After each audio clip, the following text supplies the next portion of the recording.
Today, we're going to do the second part of the story, our story about video vampires. Okay, do you remember who lived in this room?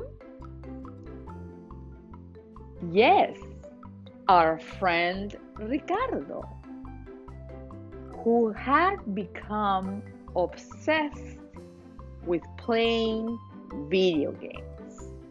And he played all day and all night.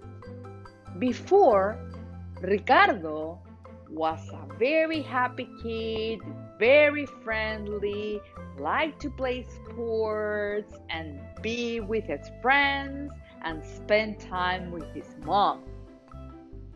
Now, all that made him happy, all he cared for was video games, playing video games. The video games had taken away all his energy and had become into video vampires. Ricardo became very isolated. He had no friends. He didn't see his mom. All he did was play video games.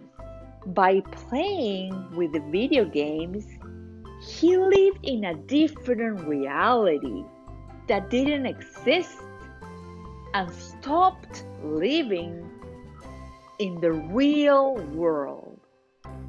What was happening with Ricardo is that when he went to sleep, he couldn't sleep because he had nightmares. But one night was very different. He had the worst nightmare of all. He saw himself as a very old man playing video games all alone in his room.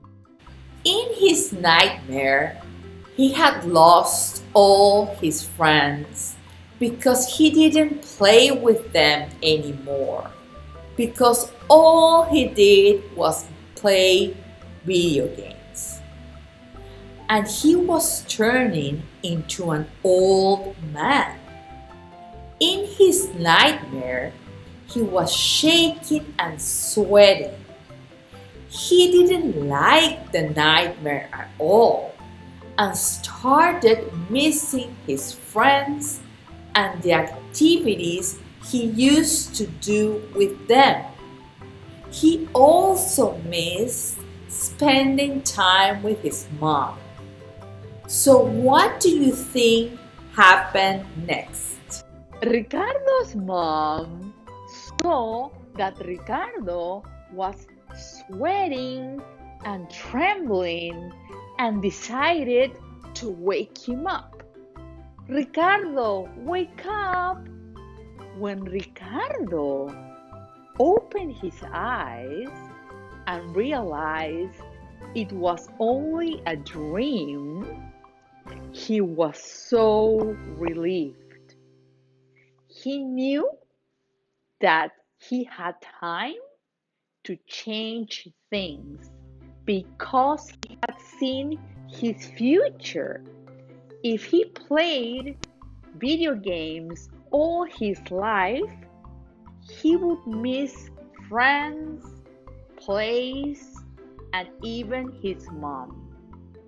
Ricardo grabbed the video game that somebody gave him for his birthday party and started to look at the game and began to think, should I play the game? Should I never play it? Will it be good for me to play the game?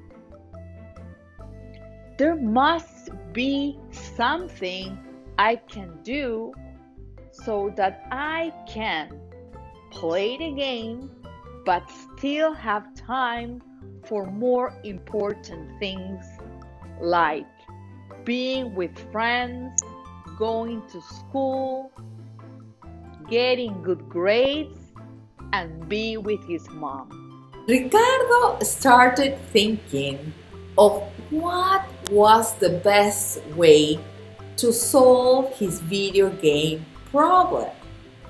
He wanted to play, but he didn't know if he was going to be able to stop playing. That's when he realized he had a self-control video game problem and he needed to correct it. Ricardo went looking for his mom to ask for help.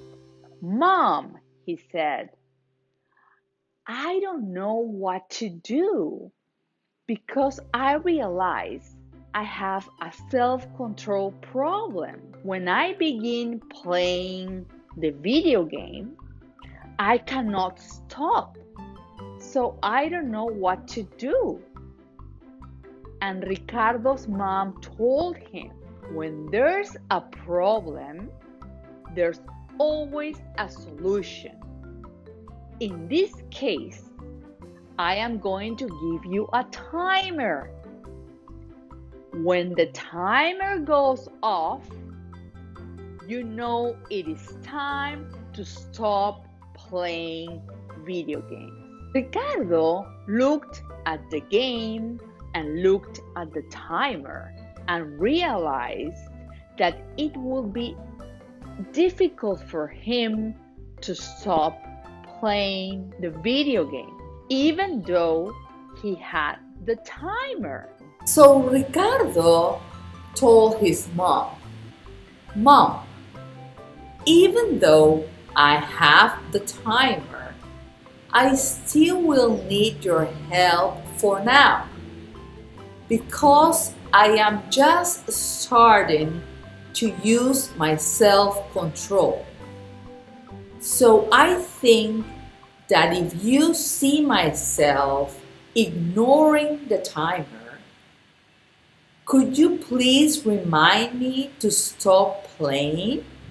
And what if you take away the game for 2 days if I haven't been able to quit the game? Still, I am going to put all my effort